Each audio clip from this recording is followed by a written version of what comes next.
expanding nanoparticles that permeate brain to read neural signals. Instead of getting invasive neural implants needled into your brain, doctors may someday be able to flood your head with millions of nanoparticles that can read your neural signals from inside and relay them to a nearby computer. At least, that's the future that University of Miami engineer Socrates Roef is hoping for. He's developed magnetoelectric nanoparticles, MINTs, that can travel through your bloodstream, permeate your brain, and read individual neuron signals in a way that can be picked up by a specialized helmet, according to a university press release. In short, it's a tool that could drastically change the way scientists approach brain-computer interface tech by taking away invasive, localized probes and replacing them with millions of particles that are injected like any other shot and can cover the entire brain, and one that's already attracting interest from the military. Right now, we're just scratching the surface, Kizroev said in the press release. We can only imagine how our everyday life will change with such technology. For one, Kizroev has ambitious medical goals. Mapping out the entire brain's activity with his MINTs, he suggested in the release, might give medical researchers the tools and information they need to treat thorny neurological conditions like Parkinson's disease, Alzheimer's disease, and depression. We can only imagine how our everyday life will change with such technology, he said. And, to little surprise, the US military is also interested. DARPA, the Pentagon's research division, launched the Brainstorms project to test the technology in hopes that it will allow soldiers injected with the nanoparticles to communicate with military systems with just their thoughts. Your challenge, if you choose. And this technology is already being implemented into the Gangstalking community.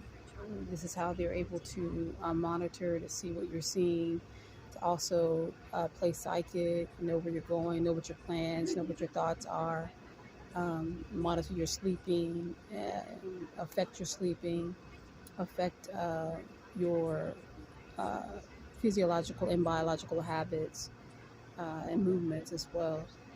This is a very real technology, as you heard in that reading. The particles are just that, they're particles. So they get into the nostril, the hairs in the nostril, they get into the eyes. This technology is being forced upon most people and without their knowledge, and it's being forced upon me. And this is how they're being able to control my every move, my every thought. This is how they know where I am from one moment to the next. This is how they're able to affect my sleeping. This is also how they're able to sedate me without physically coming upon me and sedating me at times. Um, but one of the things about the nanoparticles is that it has to be aided by your diet, by your lack of sleep, which is one of the reasons why these things are forced upon you. The sleep deprivation, craving unhealthy foods, putting you in destitute situations where you're only allowed or able to receive unhealthy foods. Eating at McDonald's or eating at places where this technology is already implemented inside the food. That way it will connect to the particles and the nanotechnology that's in your body and create, to a certain degree, a mobile robot in your body. So again, I would urge everyone new, familiar and unfamiliar with this technology, with DARPA, to take some time to educate yourself about what this is. Read upon it. DARPA.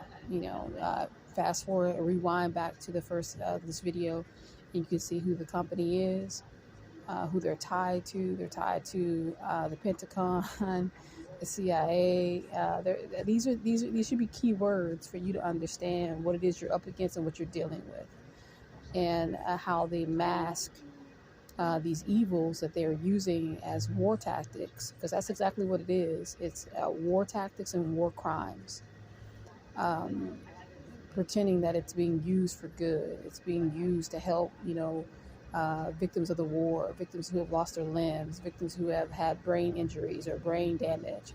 And they may be using it for those things to a certain small degree, but ultimately they're using it for evil, and they're using it to be able to control and to invade and to oppress individuals like myself into lifestyles and into situations and circumstances that they do not choose to be a part of. And it makes it very, very difficult for the public to recognize it and to see it, because they don't understand or even are aware that these technologies exist.